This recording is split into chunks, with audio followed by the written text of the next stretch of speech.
ప్రేమగల తండ్రి, మా ప్రభువా, మా దేవ యేసు క్రీస్తు నామమున మీకు కృతజ్ఞతలు వందనాలు చెల్లిస్తా ఉన్నా.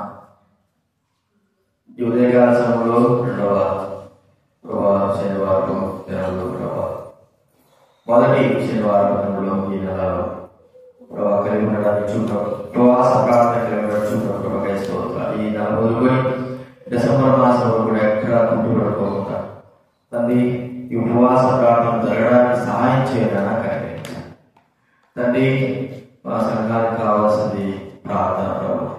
కాబట్టి మీ సందులో మేము వేడుకోవడానికి, ఓదాడుకోవడానికి, మనవి చేయడానికి, విన్నవించుకోవడానికి ప్రభు కావలసినటువంటి కృపను దయచేయడానికి కలిగించాలి. మా హృదయాలు, మా శరీరాన్ని మీ స్వాధీనంలో ఉంచుకోవాల్సింది వేడుకుంటున్నా చూపించాలి. కృతజ్ఞతాస్తుతులను చెల్లిస్తూ మహిమ ఘనత స్తుతి ప్రభావం చెల్లిస్తూ యేసు నామమున ప్రార్థించి అడిగి రావాల్సిన వారు తీసుకురావాల్సిన పారంవారు మహిమను వందనాలు చేస్తూ ప్రభువైన యేసు నామమున ప్రార్థించి వేడుచున్నాం తండ్రి.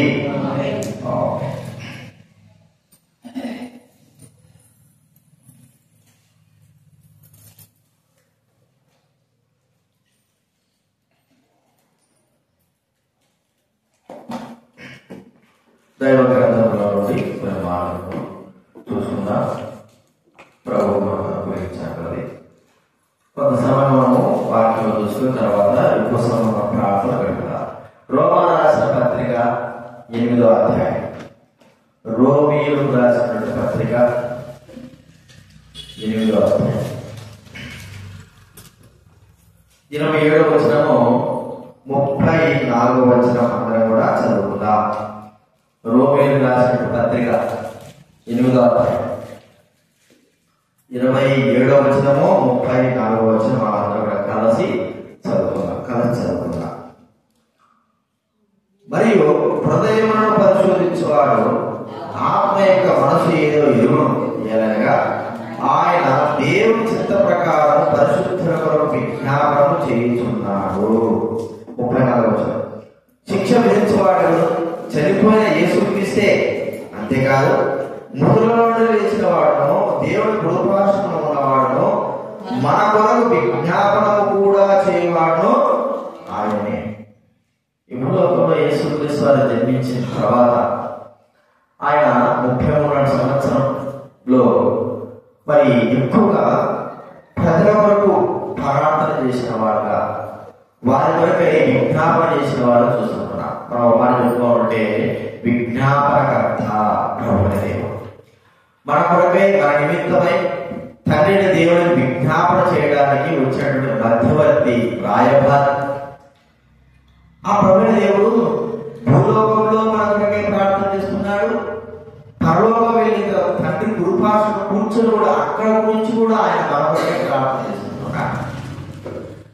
మరి భూలోకంలో ప్రార్థన చేసినట్టే ఒక సబబే. ఎందుకంటే భూలోకంలో ఆయన ఒకరికొకరు ప్రార్థన చేసుకున్నట్టు ఆయన మాట చెప్పుకుంటున్నా. మరి పరలోకంలో ఎందుకు చేస్తున్నాడు ఆయన ప్రార్థన?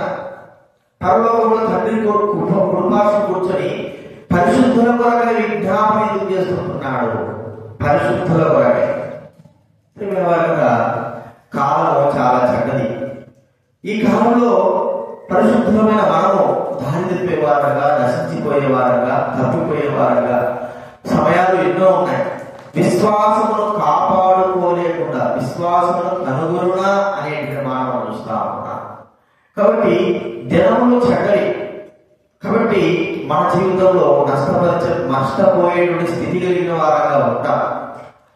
మనల్ని భద్రపరచుకోవడానికి, మనల్ని కాపాడుకోవడానికి, మనల్ని స్థిరపరచడానికి తండ్రిన దేవుడు కృపాసనంలో ప్రభువైన యేసుక్రీస్తు వారు అక్కడ కూడా ఆయన విరామం లేకోకుండా మన కొరకై తండ్రితో విజ్ఞాపన చేస్తున్నాడు అనేది మనం గుర్తించుకోవాలి. భూలోకంలో చేసిన విజ్ఞాపనే పరలోకంలో కూడా చేస్తున్నాడు. మరి పరలోకంలో తండ్రిని దేవుడు ఆ ప్రభువైన యేసుక్రీస్తు వారు ఎలాంటి విజ్ఞాపన చేస్తున్నాడు? పరిశుద్ధుల కొరకు. బైబిల్లో ఉంది, మీరు పరిశుద్ధుల కొరకు ప్రార్థన చేయుడి. ఇక్కడ కూడా మనం చూసాం కదా, ఆయన దేవుని చిత్త ప్రకారంగా పరిశుద్ధుల కొరకు ఏం చేస్తున్నాడు? ఆయన ప్రార్థన చేస్తా ఉన్నాడు. శిలువను చూసుకుంటున్న పార్వతి 18 వచనంలో పరిశుద్ధుల కొరకు మీరు విజ్ఞాపన చేయుడి అనే మాట. సరే, తండ్రి దేవుడు ఎందుకొరకై ఆ ప్రభుని యేసుక్రీస్తు పరిశుద్ధులైనటువంటి దైవుడైన మన కొరకై ప్రార్థన చేస్తున్నాడు.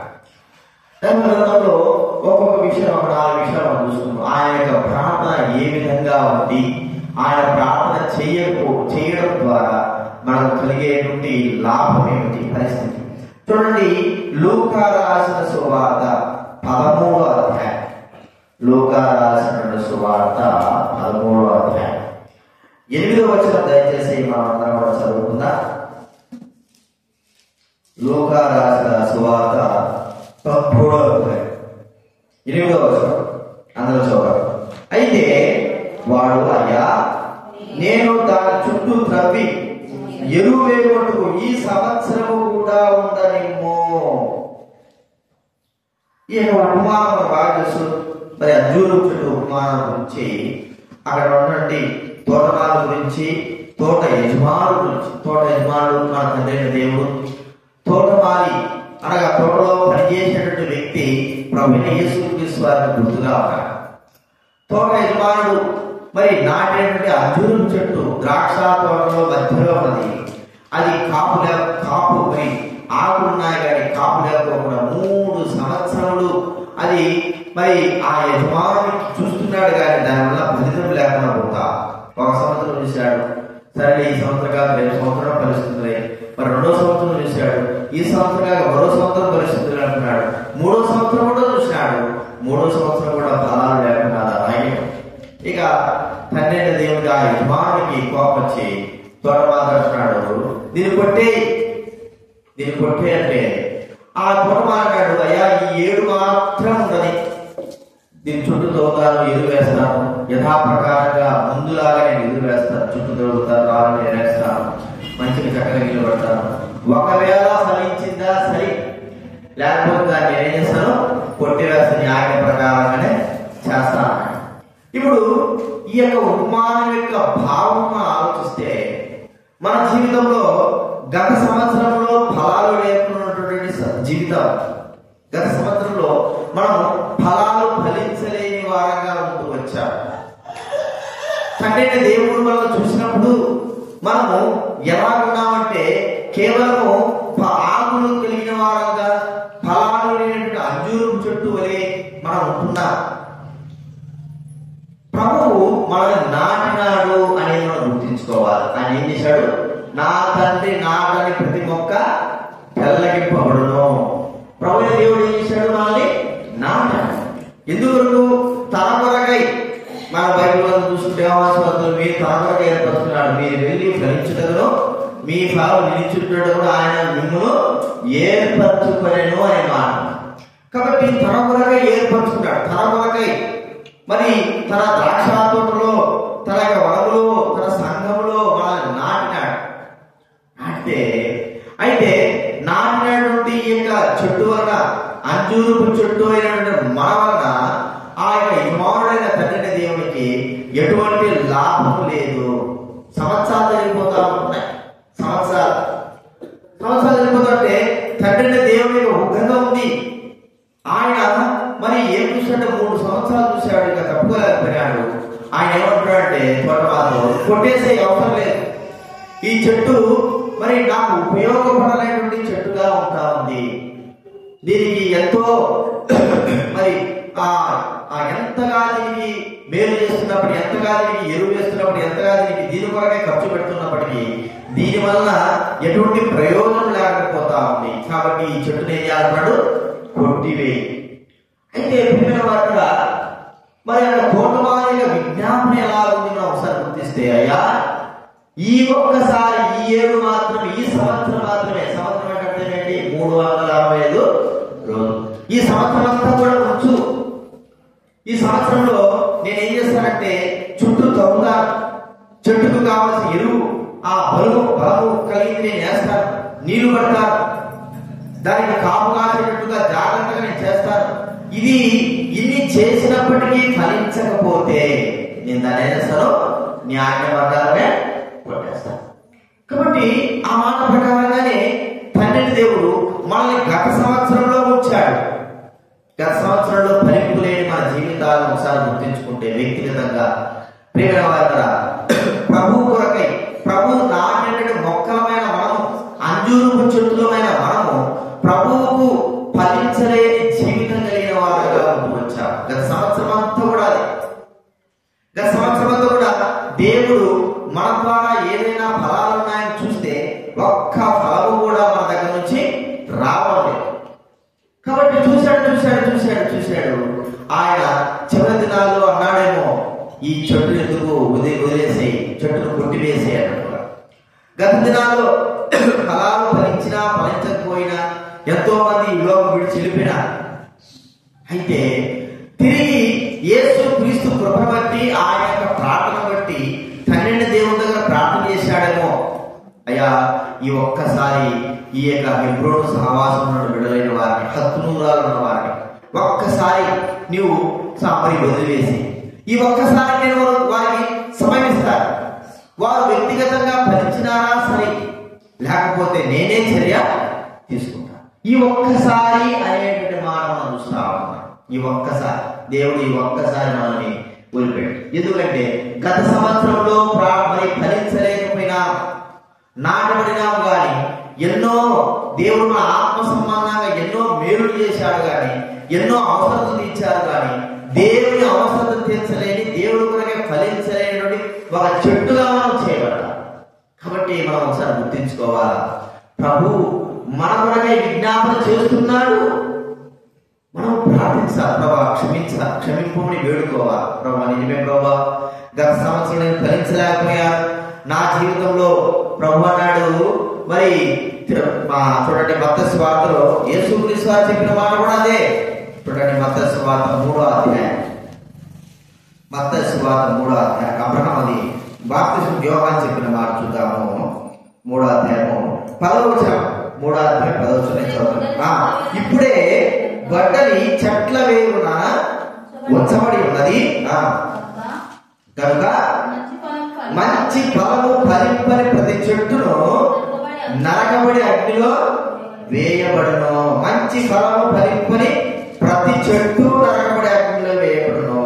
కాబట్టి మిగిలిన వారు మరి ఫలాలు ఫలించే చెట్టు చూడండి, ఇంకా మాట్లాడాడు 7వ అధ్యాయం 19వ వచనంలో, మత్తయి సువార్త 7వ అధ్యాయం 19వ వచనంలో, లేకపోతే 17వ వచనంలో, అలాగుననే ప్రతి మంచి చెట్టు మంచి ఫలములు ఫలించును, పనికిమాలిన చెట్టు కాని ఫలములు ఫలించును.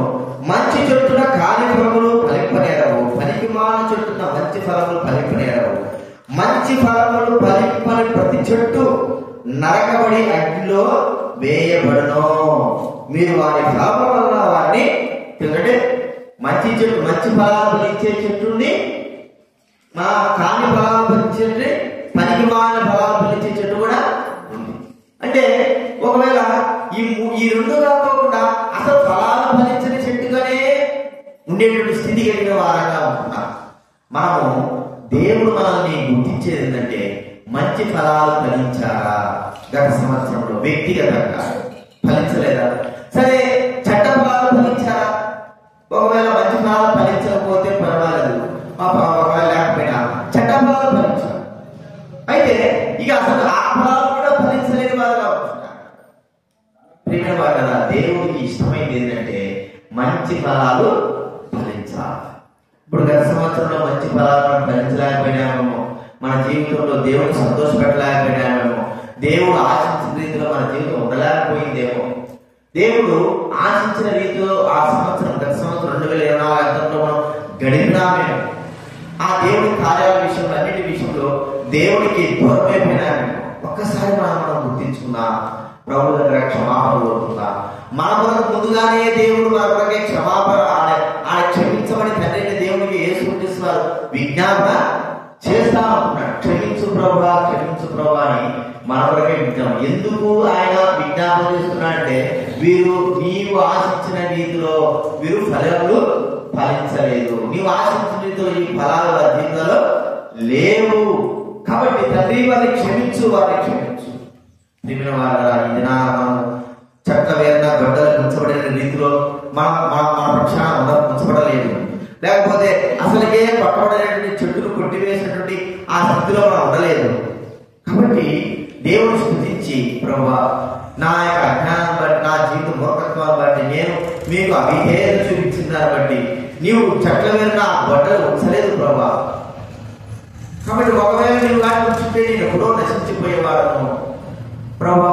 ఆ తండ్రి కుటుంబాల నుండి ఈ ఏడు కూడా ఉన్న నిమ్మనేటువంటి మాట నా జీవితంలో నెరవేరుస్తూ వచ్చావు. నన్ను క్షమించండి. నేను నీ కొరకై ఫలాలు నీ కొరకై మీరు ఆశించిన రీతిలో నేను జీవించలేదు. నీ కొరకై నేను మరి జీవించలేని వాడగా, ఫలించలేని వాడగా, యోగ్యమైన జీవితం కలిగి లేని వాడగా ఉన్నాను ప్రభువా. అయితే కొట్టబడవలసిన వాడు, నరకబడవలసిన వాడు నీ కుమారుడు ప్రభువైన యేసుక్రీస్తు వారు నా కొరకై అడ్డుగా నిలబడి పరలోకంలో కూడా విజ్ఞాపన చేస్తున్నాడు. కాబట్టి నీ ఉగ్రత నా మీద మా మీద పడలేదు ప్రభువా. మనము క్షమాపణ కొడుకునే ప్రార్థన చేయవలసిన వారిగా ఉంటున్నాం. మొట్టమొదటిగా ఫలాలు ఫలించలేదని నరకబడవలసినటువంటి మనల్ని ఆ కుమారుడైన యేసుక్రీస్తు వారు తండ్రి అయిన దేవుని దగ్గర విజ్ఞాపన చేస్తున్నాడు. ఇది మనం చూస్తున్నాం. రెండవదిగా తండ్రి అయిన దేవుడు మరి దగ్గర యేసుక్రీస్తు వారు ఏమని విజ్ఞాపన చేసి ఉంటాడంటే లూకా సువార్త 23వ అధ్యాయం చూడండి. లూకా సువార్త భూలోకంలో ఆయన చేసిన విజ్ఞాపన కనబడుతుంది. 23వ అధ్యాయము 34వ వచనం దయచేసి చదవండి ఎవరైనా. లూకా సువార్త తండ్రి వీరేమి చేస్తున్నారో వీరు ఎరుగరు కనుక వీరిని క్షమించమని చెప్పారు. వీరు ఏమి చేస్తున్నారో వీరు ఎరుగరు, వీరికి తెలియదు. చూడండి, మరి మనకు తెలియని కార్యాలు ఎన్నో చేస్తా ఉంటాం. అంటే తెలియకోకుండా ఎన్నో తప్పులు చేస్తా ఉంటాం, ఎన్నో పాపాలు చేస్తా ఉంటాం, ఎన్నో మోసాలు చేస్తా ఉంటాం. దేవుడి సన్నిధికి తెలియకోకుండానే ఎన్నో విధాలుగా నష్టాన్ని కలిగించుంటాం. ఇప్పుడు ఇక్కడ ప్రభువైన తండ్రి దేవుడి కుడిపార్శ్వన యేసుక్రీస్తు వారి విజ్ఞాపన ఈ విధంగా కూడా చేస్తుంటారు. తండ్రి అప్పుడు తెలియదు వీళ్ళకి, ఇప్పుడు కూడా తెలియదు.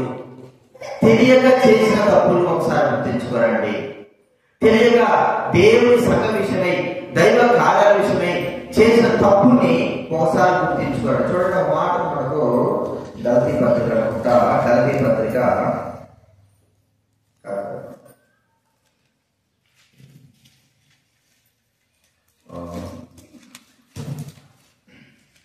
మొదటి తిమోతి రాసిన పత్రిక 1వ అధ్యాయం 13వ వచనం. మొదటి తిమోతి 1:13 చదవండి. నమ్మకమైన వారిగా ఇచ్చినందుకు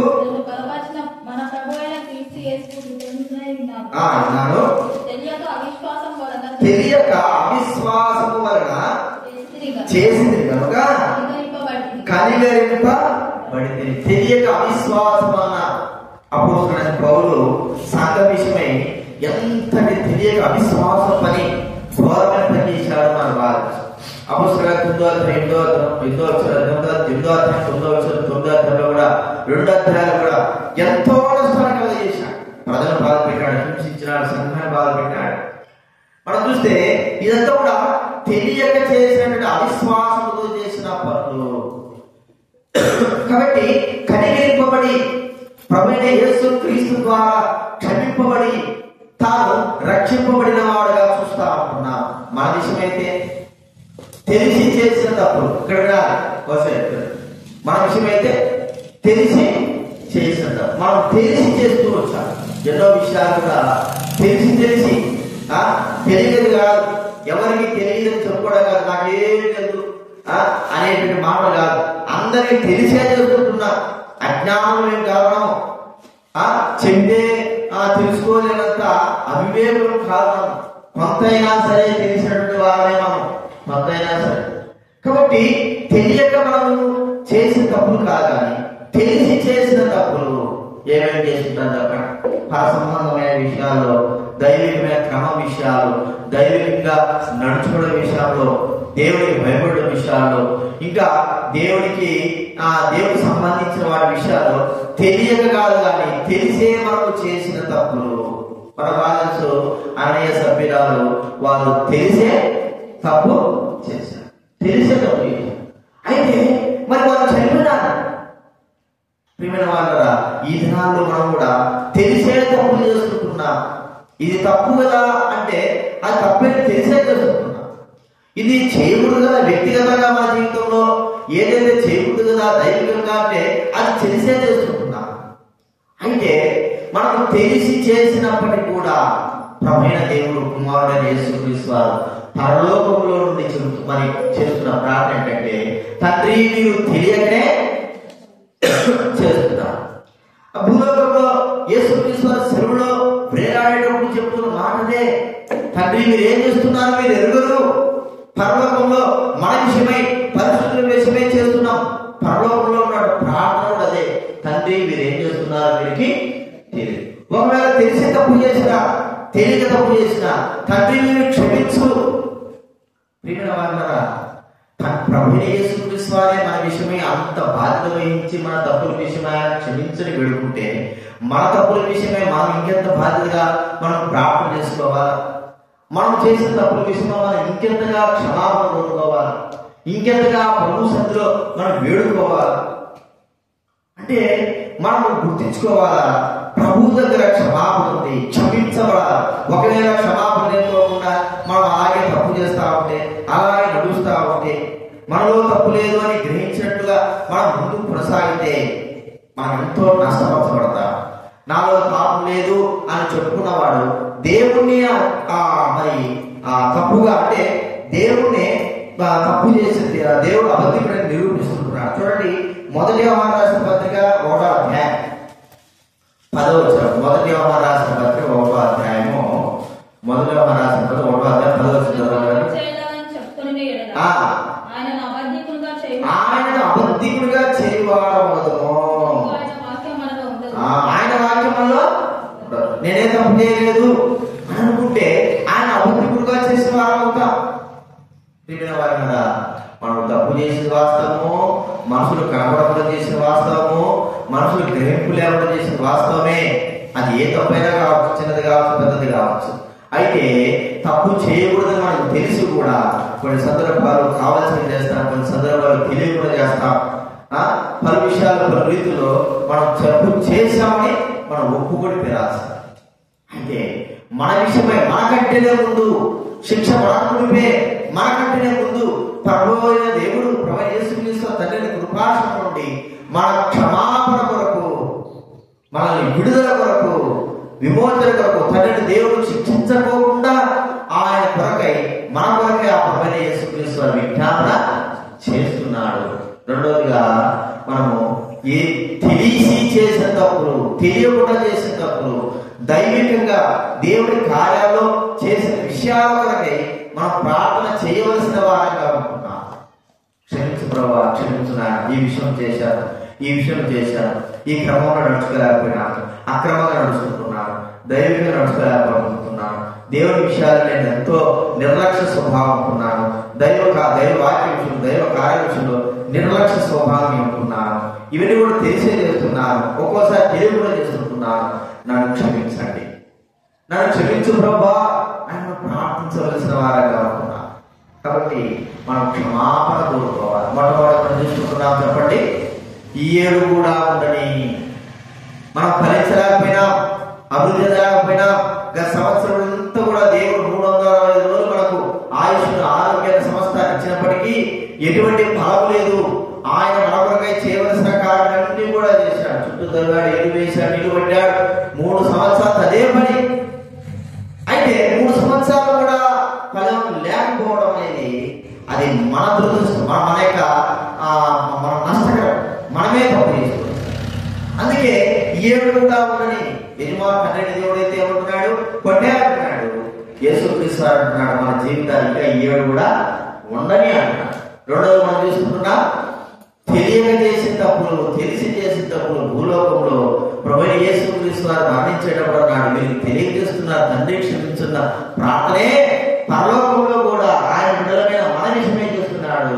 ప్రభా వీరు తెలియక చేస్తున్నారు, ఒక్కోసారి తెలిసి చేస్తున్నారు, వీరిపై మీ ఉగ్రత ఉంచకుండా వీరిని క్షమించు తండ్రి అని పరలోకం నుండి కూడా ప్రభు యేసుక్రీస్తు మన కొరకై ప్రార్థన చేస్తున్నాడు. అది మనం గుర్తించుకోవాలి. అంత మాత్రం కాదు, ఆ ప్రభుని దేవుడు యేసుక్రీస్తు వారు పరలోకంలో తండ్రిని కృపాసనం చేస్తున్న మరో ప్రార్థన ఏంటంటే, చూడండి, యోహాను సువార్త 17వ అధ్యాయం. యోహాను సువార్త 17వ అధ్యాయం 21వ వచనం చదవండి. తర్వాత 9వ వచనం కూడా చదవండి. ముందు, నా తండ్రి నాయందు నీవును నీయందు నేను ఉండలాగా ఏకమై ఉండవాలని వారి కొరకు నేను మాత్రం ప్రార్థించట్లేదు. విశ్వాసం ఉన్న వారందరూ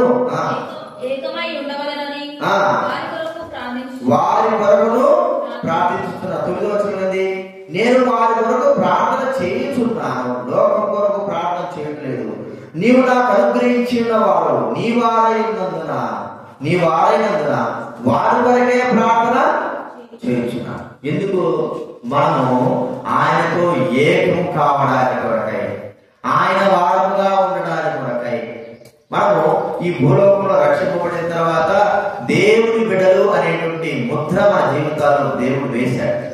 దేవుని వారము అని ప్రభువు, దేవుని సంబంధులము అని ప్రభు మనతో మాట్లాడుతున్నారు. మీరు దేవుని సంబంధులు. దేవుని సంబంధం కాబట్టి దేవుడు మనల్ని ఏర్పరచుకున్నాడు, తన కొరకే ఏర్పరచుకున్నాడు. ఆయనతో ఉండడానికి, ఆయనతో జీవించడానికి ప్రభు మనల్ని ఏర్పరచుకున్నాడు. అయితే మనం ఎలాగా ఉంటే దేవుని సంబంధులకు కానివారంగా జీవిస్తున్నాం. మనం దేవుని సంబంధులమా కాదా అన్నట్టుగా మన జీవితాలు ఉన్నాయి.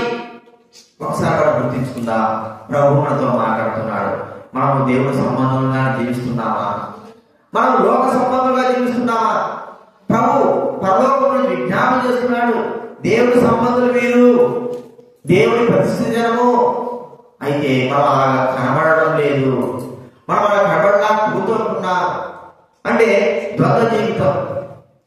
మనం చూస్తుంటే పిచ్చి కోర ఆకు అని మనం చూస్తాం కదా. 2వ రాజుల గ్రంథంలో ఉంది, చూడండి, ఒక మాట ఉంది. 2వ రాజుల గ్రంథం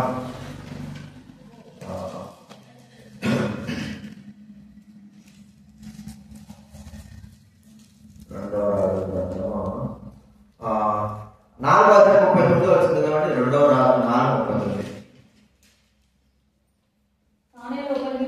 తానే లోపలికి పోయి 2వ రాజు 4వ అధ్యాయం 39వ వచనం అన్నాడు.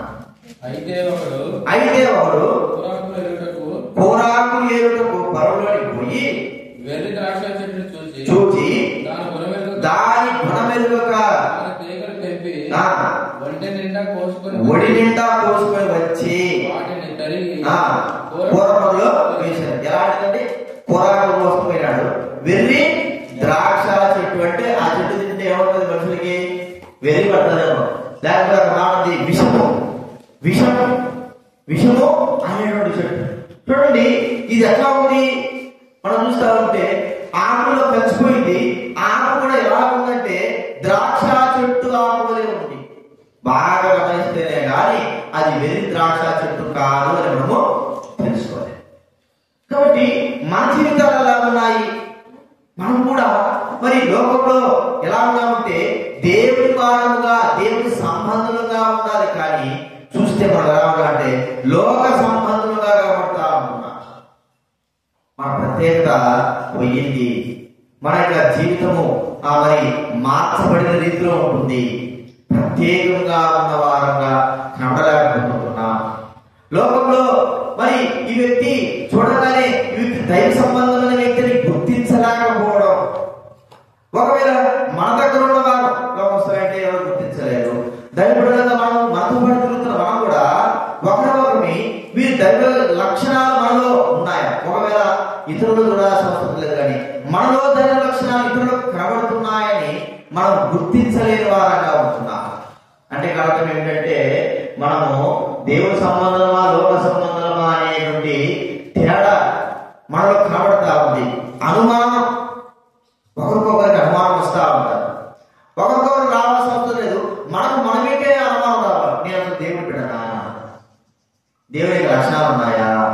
దేవుడి కార్యాలు ఉన్నాయా, ఎలా ఉన్నాయి? మనకే అనుమానం అనేది మనకు రావాల్సి ఉన్నది. ప్రియమైన వారా, వీరు దేవుడి సంబంధులు. ప్రభు మనకు మన నిమిత్తం ప్రభువుకు ప్రార్థిస్తున్నాడు. ప్రభువా, మీరందరూ నీ బిడ్డలే, నీ సంబంధులే, నీ సంబంధులుగా ఉన్నట్లు. అయితే ఇక్కడ కనబడడం లేదు. అలాగా సంబంధులుగా, ఆయన సంబంధంగా వ్యక్తిగతంగా మనం కనబడలేకపోతున్నాం. మనమందరం ఆయనతో ఏకంగా ఉండలేకపోతున్నాం. ఆయన వారము అని మనము తండ్రిని దేవుడికి కనబడలేని వారంగా జీవిస్తా ఉంటున్నాం. అలాంటి వారమైన మన కొరకై ప్రభు యేసుక్రీస్తు తండ్రి కృపాసనం ఉంది. వీరు నీ బిడ్డలే. తండ్రికి తెలుసు, విజ్ఞాపనలో ఆ ప్రభు యేసుక్రీస్తు చెబుతున్నాడు, వీరు నీ బిడ్డలే, నీ సంబంధులే, నీ సంబంధంలో ఉండడానికే వీరిని భూలోకంలో ఉంచినావు. కాబట్టి అయితే ఇప్పుడు ఎలా ఉన్నారంటే, నీ సంబంధులుగా లేకపోయినా క్షమించలేదు, క్షమించు. నీ సంబంధులుగా వారిని తీసుకురా, నీతో ఏకమై ఉండడానికి వారిని తీసుకురా, నీతో ఏకమై ఉండడానికి వారిని రక్షించు తండ్రి అని ప్రభు యేసుక్రీస్తు పరలోకంలోని మన కొరకై విజ్ఞాపన చేస్తున్నాడు. ప్రియమైన వారా, మన లోకంలో కలిసిపోవాలి, ఎప్పుడో కలిసిపోవాలి.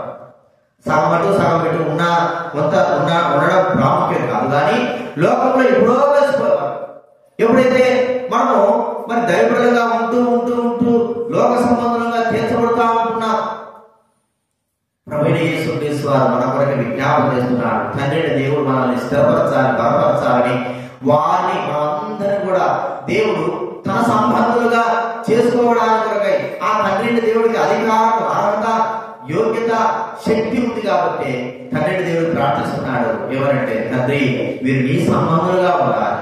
అయితే కనబడడం లేదు, నీ సంబంధులుగా చెయ్యి, నీ సంబంధులుగా చెయ్యి. మన విషయంలో మనం గుర్తించుకుంటే మన దేవుడి బిడ్డలుగా లేకపోతే దయ్య బిడ్డలుగా అనేటువంటి అవగాహన లేకపోతే అలాంటి అనుమానం ప్రజల వారికి వస్తారు. ఎందుకంటే క్రియలు, చేష్టలు, పరిస్థితి అలా కనబడతాం. మనుషులనే మనము చూసుకోలేని వారిగా ఉంటున్నాం. మన ముఖాన్ని, మన ప్రవర్తనను, మన జీవితాన్ని గ్రహించలేని వారు. దేవుడైతే సంపూర్ణంగా ఆయన గ్రహించిన వారుగా ఉంటున్నాడు. కాబట్టే మనము దేవుడి సంబంధంగానే ఉండడానికి కొరకై తండ్రిని దేవుడు మన కొరకై ప్రార్థన చేస్తున్నాడు. మనమే ఎలా కనబడుతున్నాం అంటే లోక సంబంధంగా మనం ఏం చేస్తున్నాము, కనబడతాం. కాబట్టి దేవుడి ప్రార్థన, యేసుక్రీస్తు తండ్రి దేవుని కృపాసనం చేసే ప్రార్థన ఏంటంటే, ప్రభువా, వారు నీ సంబంధులే, కానీ వారు ఇలా చేయబడ్డారు, ఒక్కసారి గుర్తించుకో, వారిని క్షమించు, వారిని నీ సంబంధులుగా చేసుకో, వారిని క్షమాపణ చేయి, మీ బిడ్డలుగా చేసుకో, మీ వారిగా చేసుకో, మీది ఏకం చేసుకో ప్రభువా అని మన కొరకే ప్రార్థన చేయడం అనేది మనం గుర్తించుకోవాలి. మనం కూడా క్షమాపణ కోరుకోవాలి. నిజమే ప్రభువా, నీ బిడ్డగా ఉండవలసింది, నీ సంబంధులుగా ఉండవలసింది, నేను ఎవరి సంబంధంగా ఉంటున్నా నాకు అర్థమైపోతా. నా ప్రవర్తన జీవితం, నా క్రియల జీవితం, నా ఆలోచన జీవితం ఎలా ఉందంటే నీ సంబంధమైనది కాకుండా సాతాను సంబంధమైనదిగా ఉంటా. నన్ను క్షమించండి. నీ కృప బట్టి ప్రభువైన యేసుక్రీస్తు నా కొరకై చేస్తున్న ప్రార్థన బట్టి ఈ దినా నేను సజీవుడై ఉంటున్నాను. నా తప్పు నేను ఒప్పుకుంటున్నాను. క్షమించు ప్రభువా, నీ సంబంధిగా నన్ను చేయండి, పరిపూర్ణంగా చేయండి అని మనం ప్రార్థన చేయాలి. అంత మాత్రమే కాదు, ప్రభువైన యేసుక్రీస్తు పరలోకంలో ఉండి మన కొరకై చేస్తున్న ప్రార్థన ఏంటంటే సాతాను నుండి మనం విడుదల చేయమని. చూడండి, లూకాసు వార్తలో మనం చూస్తే, లూకాసు వార్త 22వ అధ్యాయం 31వ వచనం. లూకాసు వార్త 22వ అధ్యాయం. సీమోను, ఇదిగో సాతాను మిమ్మల్ని పట్టి జల్లించుటకు మిమ్మల్ని కోరుకొనెను, కానీ మీ నమ్మిక తప్పిపోకున్నట్లు నేను నీ కొరకు ఏం చేశాడు, వేడుకొంటుని. సీమోను సాతాను ఏం చేశాడు, మిమ్మల్ని పట్టి జల్లించి పట్టాడు. ఒక్కోడు కూడా దెబ్బ చేస్తాడు. ఎవరు ఎట్టున్నారు, ఎవరు ఎలా జీవిస్తారు, ఎలా ఉంటారు, వాళ్ళంతా ఏం చేస్తారు, జల్లెడ ఇట్లా వేసేస్తారు. ఈ యొక్క ముచ్చుల వాళ్ళు లేదా జల్లెళ్ళు లేదా అట్టట్లో పడినటువంటి వాళ్ళందరినీ కూడా ఏదో ఒకటి చేయాలి. అంటే ఒక టార్గెట్ ఏంటంటే దైవ బిడ్డల్ని ఏం చేయాలో పాడు చేయాలి, వారి ఉద్దేశం. అందుకే పాడు చేయాలంటే వెంటనే సంబడం కాదు. మరి వారు దేవుని బిడ్డలు కాదు అన్నట్టుగా వారిని సంపూర్ణంగా మొదటి వారుగా మార్చడమే వారి యొక్క ఉద్దేశము. జల్లించాలా, మొదటిగా ఎట్టున్నా మన జీవితంలో అలాగే చేయాలంటే పాడు చేయడం సంభవం కాదు. వాడు దేవుడి బిడ్డ కాకుండా చేయడమే. అందుకే అనేకమైన వారిని వెనక పంపిస్తున్నాడు, అనేకమైన వారిని శోకంతో పడిస్తున్నాడు, అనేకమైన వారిని ఎన్నో తిప్పలు పెట్టిస్తున్నాడు, ఎన్నో విధాలుగా నష్టపరచబడేటట్టుగా చేస్తున్నాడు సాధారణ. అయితే మనం ఈ దినాన కాస్తో గీస్తో కొంతైనా సరే మరి విశ్వాసంలో ఉండి మనం ఏం నడుస్తున్నాము అంటే ఎవరైనా కృప బట్టి చెప్పండి, కేవలం యేసు క్రీస్తు యొక్క ప్రార్థన ద్వారా చదివిన్నాం. ఎవరన్నాడు ఆయన? మీ నమ్మిక తప్పిపోకున్నట్లు నేను నీ కొరకు వేడుకుంటుంది, మీ కొరకు వేడుకుంటుంది. ఇప్పుడు కూడా పరలోకంలో మన కొరకు పరిశుద్ధుల కొరకు వేడుకుంటారు. సాతాను యొక్క హస్తాల నుంచి నీ బిడ్డలైన వారిని తప్పించు తండ్రి అని యేసు క్రీస్తు వారు వేడుకుంటున్నారు. మరి మనము ఇదివరకే సాతాను యొక్క మార్గములలో, సాతాను యొక్క ఆలోచన, సాతాను యొక్క తలంపులలో నడుస్తా ఉంటున్నాము. ఇట్లా అనుకో సాతాను క్రియలో మనం అంతా కూడా సంపూర్ణంగా సాతాను వశమై. చూడండి, మనం చూస్తే చూస్తా ఉంటే సాతాను యొక్క క్రియలు నడుస్తా వచ్చాడు. మరి ఏమైపోయాడు? చివరికి సాతాను బందీ అయిపోయాడు. చివరికి ఏమైపోయాడంటే ఉరి వేసుకుని ప్రభు యేసుక్రీస్తుని అప్పచెప్పాడు. ఉరి వేసుకుని ఏ స్థితిలో సాతాను తీసుకుపోయాడంటే తన దగ్గరికి తీసుకొచ్చినట్టుగా మనం చూస్తాం. తన వైపు సంపూర్ణ మళ్ళించాడు. అయితే మనము మరి ఇస్రాయేలు యూదా కంటే గొప్పవారుగా ఎందుకు? యేసు క్రీస్తు వారితో పాటు ఇస్రాయేలు యూదా జీవించాడు. అయితే అంత విశ్వాసం లేదు, అంత నమ్మకం లేకపోయినప్పుడు అంతంత పెద్ద వాళ్ళనే సాతాను బోధ కొట్టించంటే మనమే పాడు వాళ్ళని చెప్పాడు. ఇదనా ఇంత కొంత కాస్తో కొత్తైన విశ్వాసం నమ్మకం మనలో ఉందంటే అది ఏంటంటే తండ్రి యేసు క్రీస్తు వారి యొక్క ప్రార్థన మన త్వరగా తండ్రి దేవుడి దగ్గర చేస్తున్నది. ఆ ప్రార్థన మనం ఏం చేసింది? కాపాడతాం. మనం చూస్తూ తెలుసు, బిడ్డల వరకు మనం చేసే ప్రార్థన ఇతరులు ఏం చేస్తుందంటే ప్రభుత్వం తీసుకొస్తుంది. దేవుడు గారు అంటాడు, నా తల్లి యొక్క ఆ కన్నీటి ప్రవాహం నేను పుట్టుకొని వచ్చాను. ఎంతో మంది మన కొరకే ప్రార్థన చేశారు, రక్షింపబడ్డా, పాపక్షమాపణ పొందా, మానవసు పొందా. లోకంలో ఒకవేళ మనకు తెలిసిన వారు, తెలియని వారు మన నిమిత్తమే మన ఆలోచన మనం గుర్తించుకొని వారు ప్రార్థన చేస్తూనే ఉంటారు. దీనికి ఒకవేళ వారు మర్చిపోయినా కూడా మన కొరకే పరలోకంలో అనునిత్యం ప్రార్థన చేసే వ్యక్తి ఎవరండి? యేసు క్రీస్తు వారు అనునిత్యం ప్రార్థన చేస్తున్నాడు. మనక స్థిరత్వం కొరకు సాతాను హస్తమునందు విడిపింపబడి మనం నిలిచి ఉండడానికి కొరకే యేసు క్రీస్తు వారు మరి ప్రార్థన కూడా చెప్పాడు. మీరు ఇలా ప్రార్థన, దుష్టుడి నుండి మమ్మల్ని ఏం చెప్పాడు? తప్పించుదండి. ప్రార్థన ఉందా? పరలోకమున్న మా తండ్రి నీ నామం పరిశుద్ధపరచబడునుగా చెప్తూ చివరిగా దుష్టుడి నుండి మమ్మల్ని తప్పించు అంటే దుష్టు నుంచి తప్పించమని మనం ఏం చేయాలి? ప్రార్థన తప్పనిసరి చెయ్యాలి. తండ్రి దేవుడు మనం కూడా, ఎందుకంటే దుష్టుడు తన కార్యాల కొరకే మనం ఉపయోగించుకుంటున్నాడు. లోకంలో ఉన్న వారి ఎంతో మంది ఉపయోగించుకున్నాడు, మనము కూడా తన కార్యాల కొరకే ఉపయోగించుకుంటున్నాడు. మన ముందు టార్గెట్ చేస్తున్నాడు. 12 మంది శిష్యులు టార్గెట్ చేశాడు, వాళ్ళందరూ కూడా జలిస్తాను. అయితే ఒక గింజ మాత్రమే ఏమైపోయింది? పట్టబడ్డా అందరి జలించాడు. కానీ జలిస్తే మరి ఒక గింజ మాత్రమే, ఒక గింజ ఆ గింజలు ఇస్రాయేలు యూదా మాత్రమే పట్టబడ్డాడు. మరి ప్రియమైన వారు కూడా మనం గుర్తించుకుందాం, ఆ ప్రభు తండ్రి మన కొరకే ప్రార్థన చేస్తున్నాడు. మనం విధాన మరి సజీవులుగా ఉండి మరి కొత్త కాలంతో విశ్వాసం కలిగి ఉన్నామంటే ఇది దేవుడి యొక్క ప్రార్థన, యేసుక్రీస్తు వారి యొక్క ప్రార్థనే. మనం ఎన్నో తప్పులుగా సాతానిక సంబంధులముగా సాతానిక నడవడి నడిచిన వారంగా ఉన్నప్పటికీ మన కొరకే యేసుక్రీస్తు వారు విజ్ఞాపన చేసుకుంటున్నాడు. చాలా మంది దైవభక్తులు ఉంటూ పాపము జరిగించేవారుగా ఉన్నారు. వారు ఉన్నప్పుడు వారి కొరకే ప్రభు దేవుడు ప్రార్థన చేశాడు. ప్రభా వీరికి ఎలా ఉన్నారంటే సైతానిక సంబంధులుగా ఉన్నారు, సైతానిక ఆలోచనలు నెరవేర్చిన వారుగా ఉన్నారు.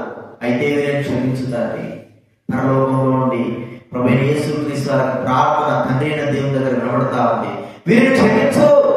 మనం కూడా ప్రార్థించుకోవాలి, ప్రభా నేను కూడా పాపాత్మనే ప్రభా, ఆ సాతానిక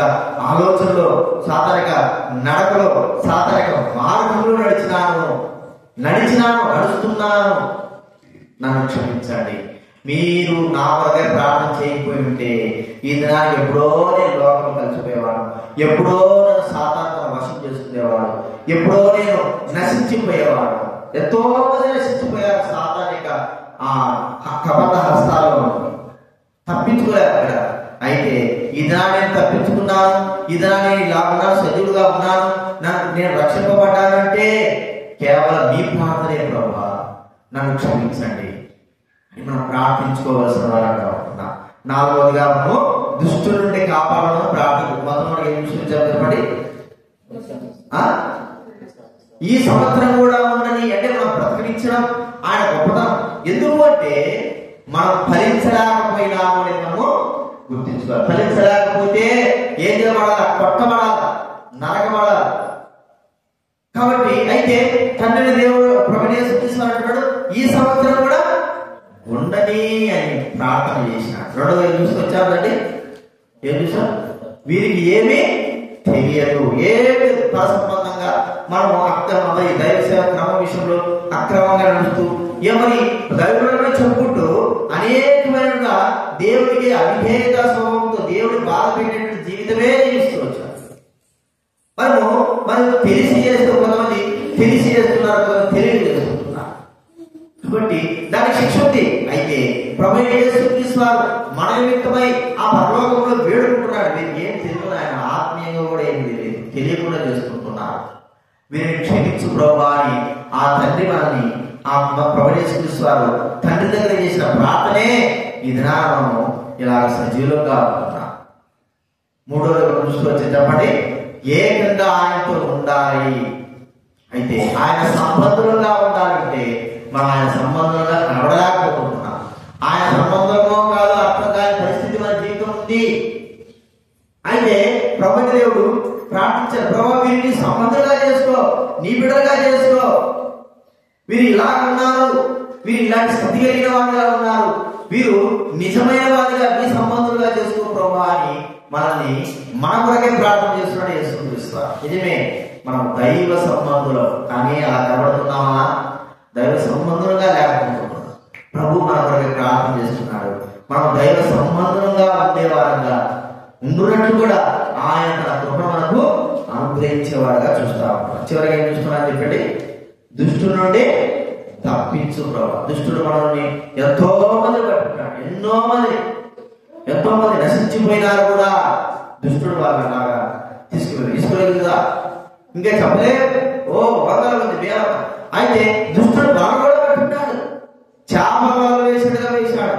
కానీ దేవుడి కృపను బట్టి మనకేం జరిగిందంటే ఆయన మనల్ని విడిపించినాడు, విమోచించినాడు, రక్షించినాడు, కాపాడినాడు అని మనం గుర్తించుకోవాలి. దుష్టుల నుండి మనం ఏం చేశాడు? ఒకవేళ ఆయన ప్రార్థన చేయకుండా ఉంటే దుష్టుడు మనల్ని ఏం చేసేవాడు? ఇంకా నాశనం అసలుకే ఏమి లేకుండా చేసేవాడు. కాబట్టి ప్రేమైన వారి గుర్తించి ఈ 4 విషయాలు గుర్తు పెట్టుకొని మనం ప్రార్థనలో ప్రసాదము మన జీవితాన్ని ప్రభువుకు అర్పించుకొని ప్రార్థనను చేసుకుందాం. ప్రార్థన చేసుకుందాము. గుర్తుపెట్టుకోనండి.